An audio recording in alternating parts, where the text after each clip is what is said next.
The moment I discovered the truth about my husband wasn't dramatic. No shouting, no plates thrown against walls, just the quiet hum of my laptop and the cold realization that the man I'd shared my bed with for 7 years was a stranger. It happened on a Tuesday afternoon in October, the kind where autumn rain taps against the windows like gentle fingers asking to be let in. I was searching for a tax document in Nathan's email when I found them. Dozens of messages exchanged with someone named Sophia. Messages that started professional and evolved into something that made my stomach twist into knots. I sat there, unable to move as I read their exchanges, the way he described her laugh, how he counted the hours until their next video call, the money he'd been sending her, small amounts at first, then thousands. All while telling me we needed to tighten our budget because business was slow. Before I continue, I should tell you that I never thought I'd be this person. The one sitting alone at her kitchen table, hands trembling as she unravels her husband's secret life. I was Eliza Winters, the woman who had it all figured out.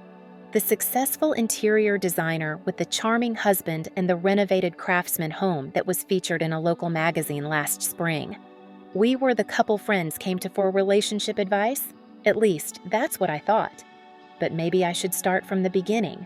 Not the beginning of my marriage, but the beginning of its end. Because sometimes the most devastating betrayals don't announce themselves. They creep in slowly, hiding behind small inconsistencies and reasonable explanations, until one day they're standing right in front of you, impossible to ignore. It started with Nathan's new obsession, cryptocurrency. He'd always been interested in technology, working as a software developer for a healthcare company. But this was different. He talked about it constantly. Blockchain this, investment opportunity that. I supported him, of course. After 12 years together and 7 years of marriage, supporting each other's interests was second nature. Looking back now, I should have realized what was happening much sooner. Would you have spotted the signs? "This could be our future, Eliza," he'd say, eyes bright with excitement as he showed me graphs and charts I pretended to understand. "We could retire early, travel the world." I'd smile and nod, happy to see him passionate about something. Nathan had struggled with depression a few years back, and seeing him energized again felt like a gift. So when he suggested moving some of our savings into cryptocurrency, I agreed. We started small, $5,000 from our joint account. Money we could afford to lose, he assured me. That was 18 months ago. Looking back, I can pinpoint the subtle shifts that followed. The late nights he spent on his computer, the secretive phone calls he'd take in our backyard, pacing among my carefully tended garden beds, the way he'd change his screen when I walked into the room. At the time, I attributed it to work stress. His company was going through layoffs, and Nathan was determined to prove himself indispensable. "Just finalizing this project," he'd say, closing his laptop as I brought him coffee. "Thanks, babe." Then came the financial changes. Our joint account had always been transparent. We both deposited our paychecks, paid our bills, and discussed major purchases. But Nathan suggested we streamline our finances. "It'll be easier if I handle the investments and bills," he explained one evening over dinner. "You're so busy with your design clients. This way, you can focus on your work without worrying about the tedious stuff." It made sense at the time. My interior design business was taking off, and I was working 50-hour weeks. Besides, Nathan had always been better with numbers. I agreed, and soon I had limited visibility into our finances. He gave me a monthly update, always positive, always promising. Our investments were growing. We were building our future. Except we weren't. 6 months ago, I noticed Nathan withdrawing, not just emotionally, but physically. Our intimate life, once a source of connection and joy, became practically non-existent. He was always too tired, too stressed, or already asleep when I came to bed. When I tried to talk about it, he'd deflect. "It's just a phase," he'd say. "Work is killing me right now." I believed him because I wanted to, because the alternative, that he no longer desired me, that our marriage was in trouble, was too painful to consider. So I focused on work, pouring my creative energy into transforming other people's homes while my own life slowly unraveled. Then came the business trip to Seattle. Nathan had never traveled much for work before. But suddenly, his presence was essential at this conference. 3 days turned into 5, and our video calls were brief and distracted. When he returned, he brought me an expensive silver bracelet. "You shouldn't have," I said, admiring the delicate chain with its tiny diamond pendant. "You deserve it," he replied, not quite meeting my eyes. I should have seen it then. The guilt disguised as generosity. But I didn't want to. Instead, I wore the bracelet daily, touching it whenever I missed him, which was increasingly often despite him being physically present. 2 months ago, our washing machine broke. A minor household disaster that shouldn't have been a big deal. We had emergency savings for exactly this kind of situation. But when I suggested we use it, Nathan became agitated. "Let's wait," he said. "I'll see if I can fix it myself." "Nathan, you're not an appliance repairman," I laughed. "Let's just buy a new one. We have the money." His face darkened. "We can't right now, okay?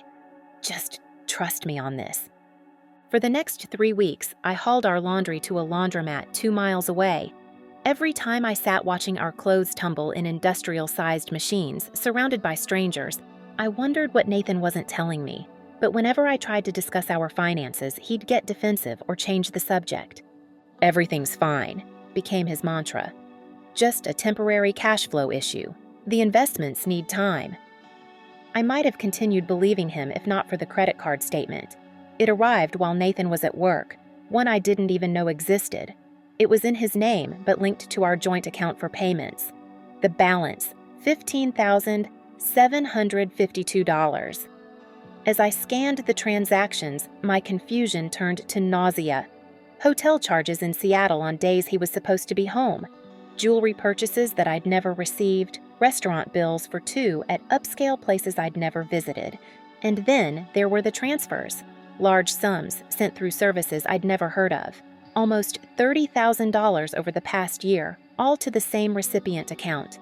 My hands were shaking as I called the credit card company.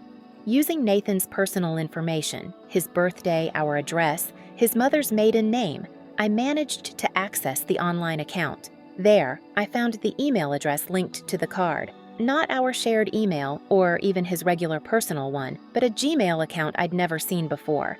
It took me less than 5 minutes to figure out the password. Nathan always used variations of the same one, our anniversary followed by his childhood dog's name. Predictable, reliable, or so I thought. That's how I found myself staring at an inbox full of messages from Sophia. Sophia, who lived in Seattle. Sophia, who was apparently 27 to my 34.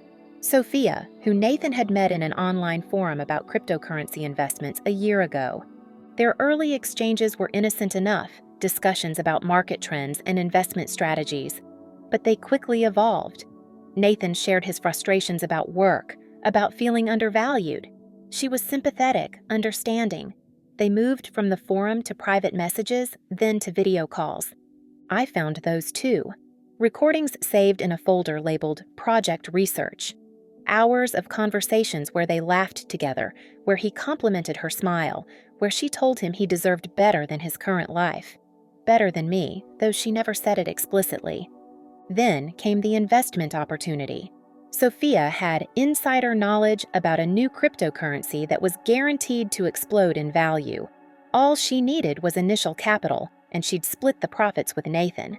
It started with $5,000, our money, our savings.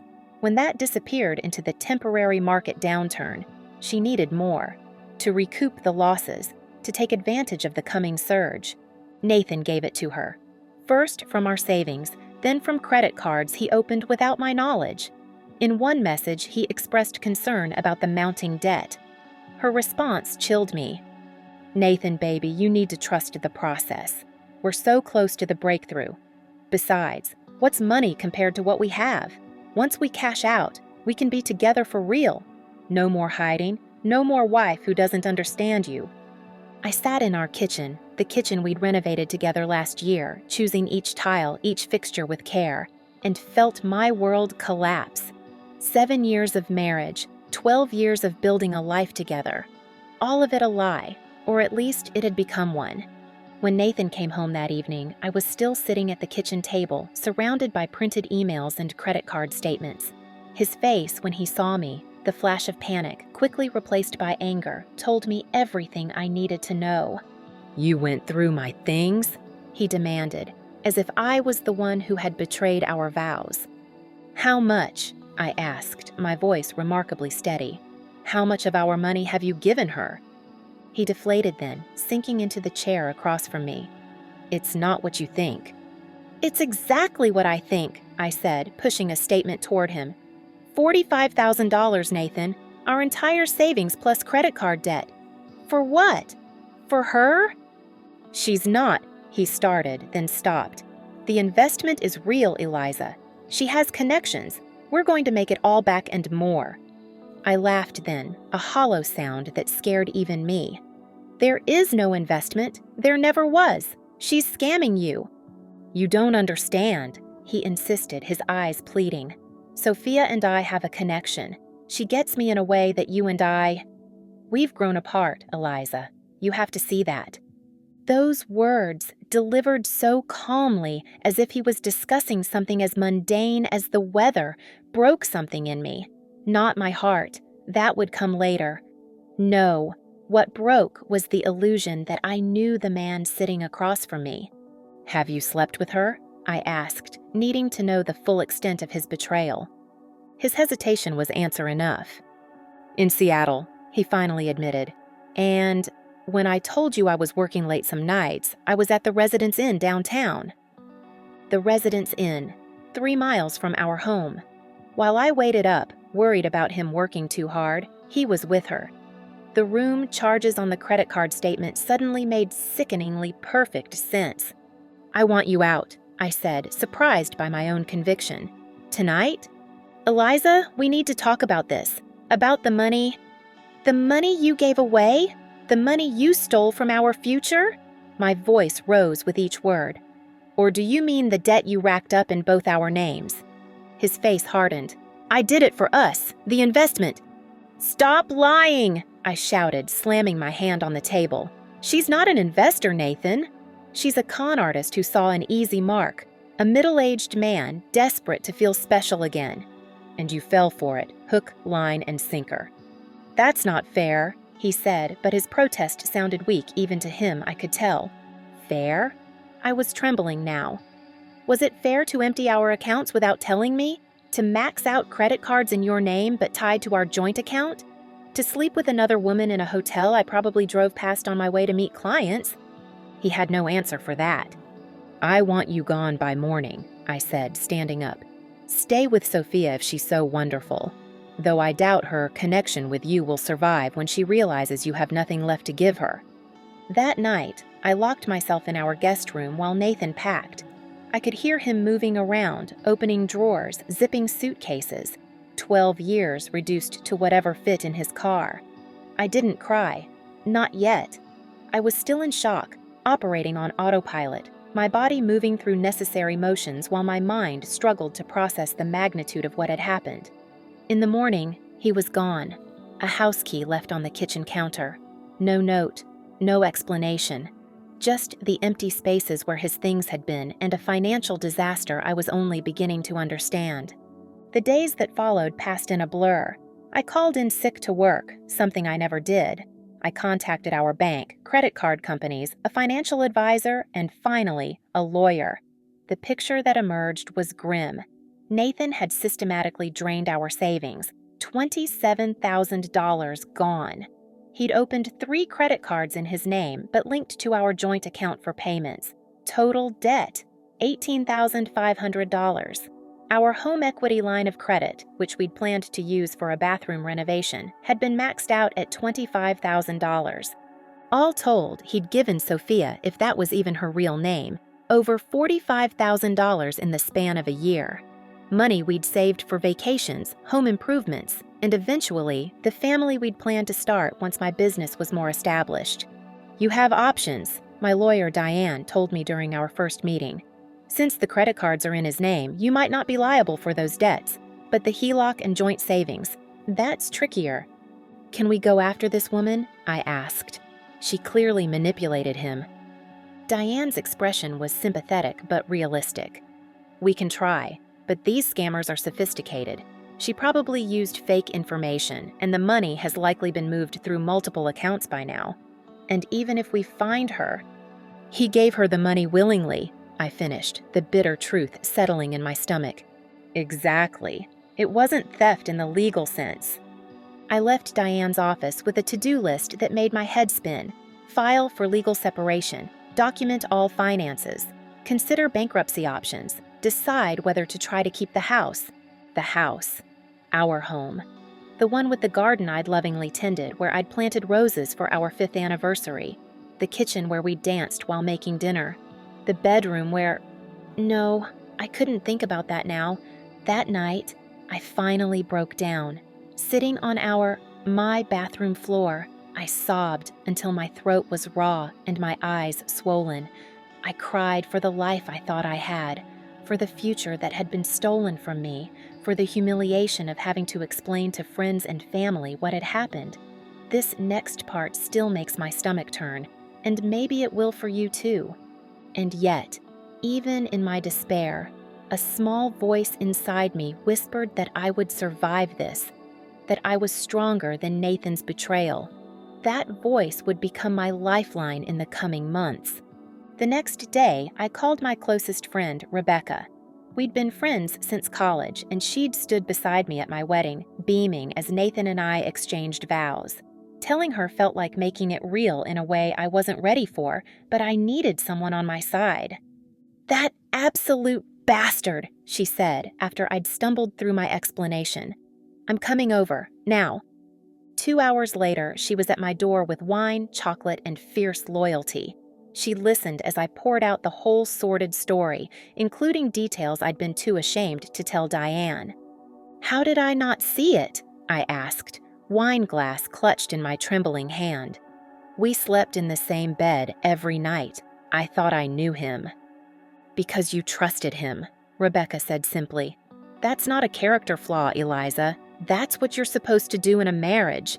"I feel so stupid." "You're not stupid. He's the stupid one, and he's going to regret this when he realizes what he threw away." I wasn't so sure. From the emails I'd read, Nathan seemed utterly besotted with Sophia, convinced she was his soulmate, that they had a once-in-a-lifetime connection. "Has he contacted you?" Rebecca asked. "Just texts about picking up more of his things. Nothing about the money or... her." Rebecca's expression hardened. "Change the locks. Today. He lost the right to come and go when he emptied your accounts. So that's what we did. After finishing the wine, we drove to the hardware store and bought new locks. Rebecca's brother was a contractor, and she called in a favor. By that evening, I had new keys and a small sense of control restored. That night, I received my first text from Nathan that wasn't about logistics. "Eliza, I know you're angry, and you have every right to be, but I need you to understand that what Sophia and I have is real. The investment opportunity is real too. When it pays off, I'll make everything right financially. Please trust me one more time." I stared at the message, incredulous. He still believed her, still thought there was a massive payday coming. I started to type a dozen different responses, ranging from pleading to profane, but ultimately settled on, "Do not contact me except through my lawyer. Her information is in your email." Then I blocked his number. The weeks that followed were a crash course in financial crisis management. I lived on ramen and canned soup, canceling every subscription and unnecessary expense. I worked longer hours, taking on clients I would have previously referred elsewhere. My design work, once a source of creative fulfillment, became simply a means of survival. I sold things. The expensive espresso machine Nathan had insisted on buying last Christmas. The weekend trip to wine country I'd booked for his upcoming birthday. My wedding and engagement rings, which fetched less than I'd hoped, but enough to make a dent in the most pressing bills. Through it all, I alternated between rage and grief. Some days, I channeled my anger into productivity, redesigning a client's entire home in a marathon 36-hour session that resulted in my largest commission to date. Other days, I could barely get out of bed, weighted down by memories and questions without answers. 1 month after Nathan left, I received a certified letter from a Seattle address I didn't recognize. Inside was a handwritten note and a USB drive. Mrs. Winters, you don't know me, but I know about you. My sister is Sophia, real name Valerie Mercer. She's done this before. The USB has evidence, emails, photos, bank transfers from other men. I'm sorry. What she and your husband did isn't right. Maybe this will help somehow. Michael. With shaking hands, I plugged the USB into my laptop. It contained exactly what Michael had promised, evidence of Valerie Sophia's pattern. She found vulnerable men online, cultivated relationships, invented investment schemes, and disappeared once the money dried up. There were at least 4 others before Nathan, each following the same playbook. I immediately forwarded everything to Diane. While it might not help recover the money, it could at least establish Nathan's victimization and potentially protect me from liability for some of the debt. 3 days later, Nathan showed up at my door. I almost didn't recognize him. He'd lost weight, his clothes hanging loosely on his frame. His eyes were bloodshot, his usually neat hair unwashed and disheveled. She's gone, he said without preamble when I opened the door but kept the chain on. Sophia, all her accounts deleted, phone disconnected. The investment site, gone too. I know, I said, feeling no satisfaction in his pain despite everything. Her real name is Valerie Mercer. She's a con artist. You're not her first victim. His face crumpled. How did you? Her brother sent me evidence. I gave it to my lawyer. Nathan leaned against the doorframe, looking as if he might collapse. Part of me, the part that had loved him for 12 years, wanted to let him in, to comfort him, but the larger part, the part still reeling from his betrayal, held firm. I'm sorry, Eliza, he whispered. I've ruined everything. I was so stupid. Yes, I agreed. You were. Can we talk? Please? I don't have anywhere else to go. And there it was, not regret for hurting me, not a genuine apology, just the realization that his fantasy had evaporated, leaving him alone and desperate. I'd been his safety net, his fallback option, never his priority. Call your brother, I said, feeling a strange calm settle over me. Or your parents. I'm not your solution anymore, Nathan. I closed the door on his protests, leaned against it, and waited until I heard his footsteps retreat. Then I sank to the floor and cried. Not for the man who had just left, but for the one I thought I'd married, for the life we'd planned together, for the children we would never have. That night marked a turning point. Seeing Nathan broken and desperate should have given me some vindication, but instead, it clarified something. I didn't want revenge. I wanted freedom. Freedom from the debt, freedom from the betrayal, freedom to rebuild my life on my terms. The next morning, I called a realtor. My house, our house, was underwater due to the HELOC Nathan had maxed out, but not by much. If I sold it and downsized dramatically, I could potentially break even. It was a painful decision, but keeping the house meant keeping the memories, good and bad. It meant financial strain for years to come. I was ready for a fresh start. Are you sure about this? Rebecca asked when I told her my plan. That house means so much to you. It did, I corrected her, but now it's just walls and a mortgage I can barely afford. I need to be practical.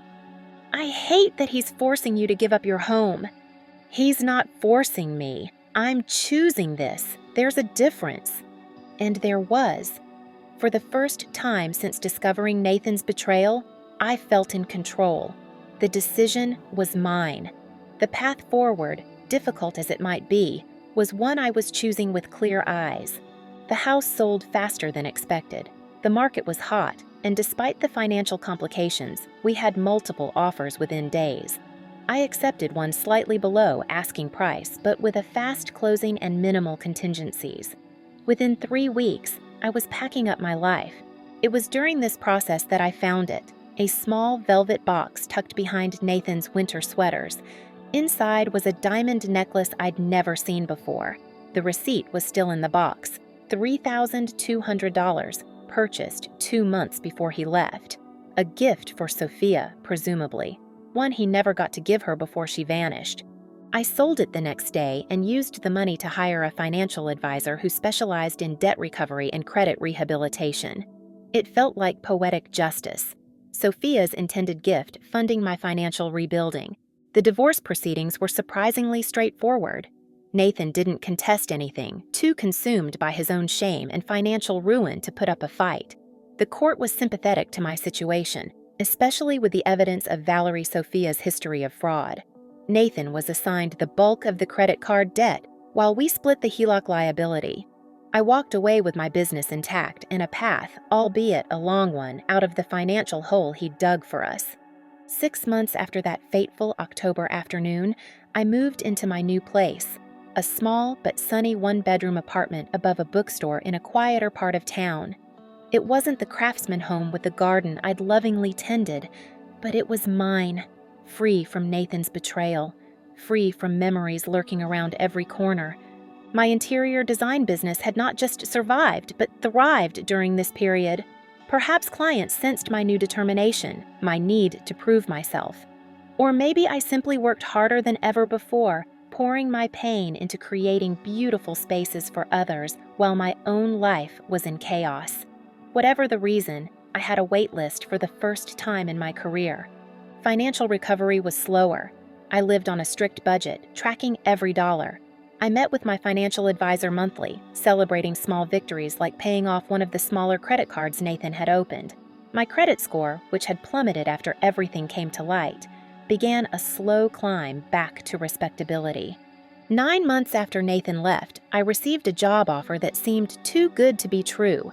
A luxury hotel chain wanted me to redesign the interiors of their boutique property downtown. The budget was generous, the timeline reasonable, and the exposure invaluable.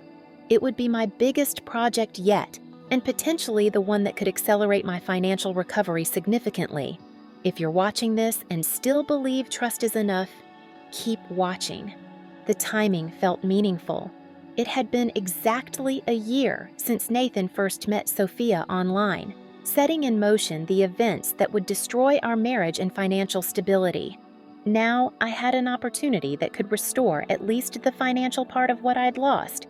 I threw myself into the hotel project, working 14-hour days and weekends. My apartment became a sea of fabric swatches, paint samples, and furniture catalogs.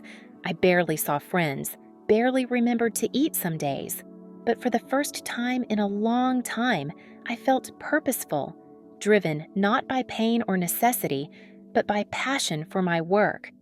The project was a success beyond my wildest expectations. The hotel reopened to rave reviews, with multiple design publications featuring my work. New clients came calling, high-end restaurants, luxury condominiums, even a small boutique hotel in Portland that had seen my work and wanted something similar. Financially, I was still climbing out of the hole, but the ascent was quicker now. I paid off another credit card, then the remainder of my portion of the HELOC. I started a small emergency fund, just a few $1,000s, but it represented security I hadn't felt in over a year. 13 months after Nathan's betrayal came to light, I ran into him at a coffee shop. I almost didn't recognize him. The confident software developer I'd married was gone, replaced by someone who looked permanently beaten down. He'd aged years in months. "Eliza," he said, clearly startled to see me. "You look amazing." I did look good, not just physically, though I'd lost the stress weight that had clung to me in the immediate aftermath of our separation, but in the way I carried myself, with confidence, with purpose. "Thank you," I said, feeling neither the rage nor the heartbreak I'd expected if we ever crossed paths again. Instead, I felt something unexpected: pity. "I've seen your work," he said, gesturing vaguely. "The hotel downtown, it's incredible." "Thanks. It was a great opportunity." An awkward silence fell between us. What do you say to the person who was once your everything and is now effectively a stranger? "I'm sorry," he finally said. "For everything. I don't even know how to explain it. It was like temporary insanity."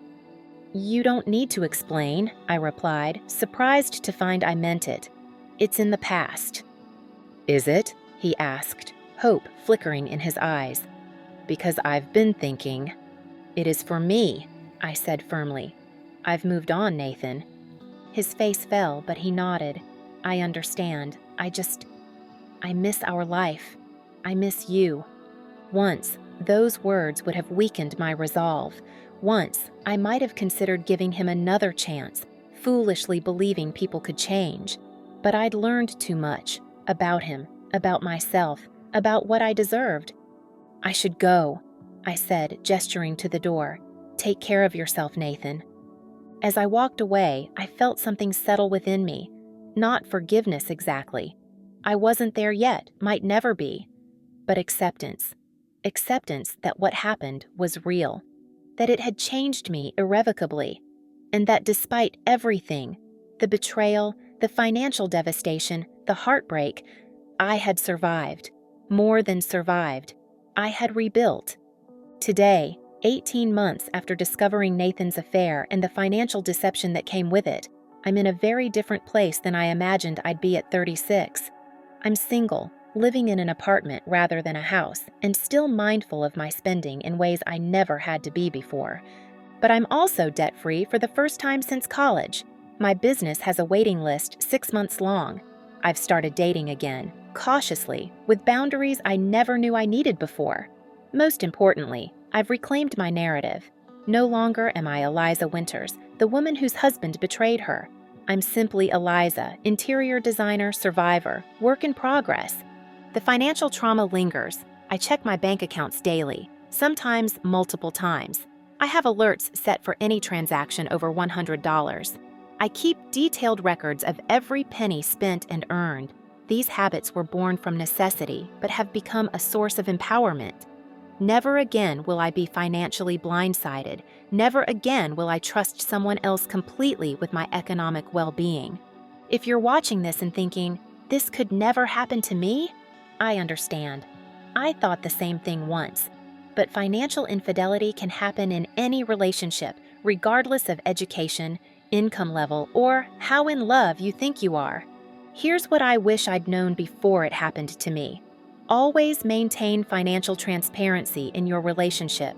Know where your money is going. Have access to all accounts, even if you're not actively managing them. Set up alerts for large withdrawals or unusual activity. Keep some money that's just yours, not out of secrecy, but as protection against the unthinkable. And if the unthinkable does happen, remember that financial recovery is possible. It takes time. It takes discipline. It takes support from professionals and loved ones. But you can rebuild from financial devastation, just as you can heal from emotional betrayal. Both leave scars, but scars mean you've survived. Have you ever uncovered a secret that changed everything? Drop your story below. You never know who it might help, and if you believe in stories that reveal the truth and help others heal, hit that subscribe button. You belong here. Because while betrayal might be part of the human experience, so is resilience. So is rebuilding. So is finding yourself again, sometimes stronger than before.